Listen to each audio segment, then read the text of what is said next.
Deus meu, por que me desamparaste? Por que se acham longe de minha salvação as palavras de meu gemido? Salmo 22, verso 1. Nós já vimos como os salmos proclamam Cristo, o senhorio de Jesus. Essas canções mostram essa interação de 4 personagens principais. Primeiro, Deus. Em segundo lugar, o rei ideal, que é Cristo, o Messias ungido. Aqueles que confiam nesse Messias e os outros, ou seja, os ímpios. Algumas dessas canções são as palavras de Deus ao seu rei, o seu Cristo, o seu ungido. Algumas delas são as palavras do povo a Deus sobre esse rei. E algumas delas são comparações entre o ímpio e o verdadeiro rei. E muitas delas, como o Salmo 22, são as palavras desse rei, desse ungido, a Deus. Davi sabia que as próprias palavras do Senhor estavam nos seus lábios quando escreveu estes salmos. Você pode conferir, por exemplo, isso lá em 2 Samuel 23, verso 2. Ele estava expressando as orações do rei ideal, o Messias. E, incrivelmente, essas orações absorvem toda uma gama de emoções variadas da humanidade, da alegria, à raiva, ao desespero total. Assim, quando Cristo nasceu em nossa situação, cheio de alegria, passando situações de raiva, de furor, de desespero, ele naturalmente usou essas orações que tinha preparado para si próprio e as proferiu nos seus lábios humanos. Ele entra na plenitude da nossa situação e canta todas as nossas canções, expressando todas as nossas emoções, incluindo essa daqui, ó. Deus meu, por que me desamparaste? Jesus canta o seu próprio Salmo 22, enquanto está lá naquela cruz. Esta oração de 1000 anos tinha sido preparada para essa mesma ocasião, e agora ele a incorpora para orar a um céu negro e completamente silencioso. Será possível que o Senhor dos céus tenha de fato descido de tal forma a nossas profundezas, a nossa situação, para que ele agora experimente a alienação total de Deus?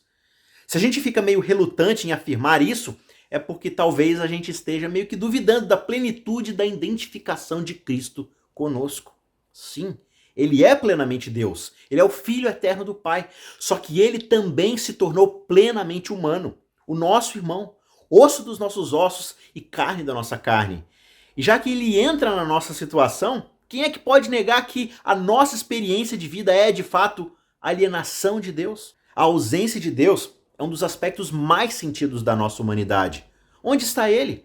Como pode ele parecer tão remoto, tão distante de nós, quando a Bíblia diz que nele vivemos, somos, nos movemos, existimos? Como é que podemos estar tão afastados da fonte da nossa vida? Por que é que Deus parece tão distante de nós? E é aí que Jesus entra no meio disso tudo. E até em mais do que apenas o sentimento de alienação de Deus. Lá na cruz, Jesus de fato partilha a nossa alienação de Deus devido aos pecados nossos que ele carrega sobre si. Ele não tem simplesmente como se fosse uma corda de bungee jump enrolada na sua cintura, na qual ele desce apenas até um certo nível, só que ele não vai mais longe do que o limite da corda. Não, ele desce totalmente às profundezas da nossa realidade. O Senhor do céu suporta o inferno. E isso significa que o cristianismo tem de fato uma resposta surpreendente para a pergunta secular que é: onde está Deus quando eu sofro? Sabe, o cristão, ele pode dizer com toda certeza: eu conheço um Deus que fez ele mesmo essa mesma pergunta. E isso significa que a experiência da dor jamais vai poder refutar a existência desse Deus. Ele tem sido Deus abandonado. Ele mesmo se identificou tanto conosco na nossa situação que ele mesmo fez essa pergunta conosco e por nós.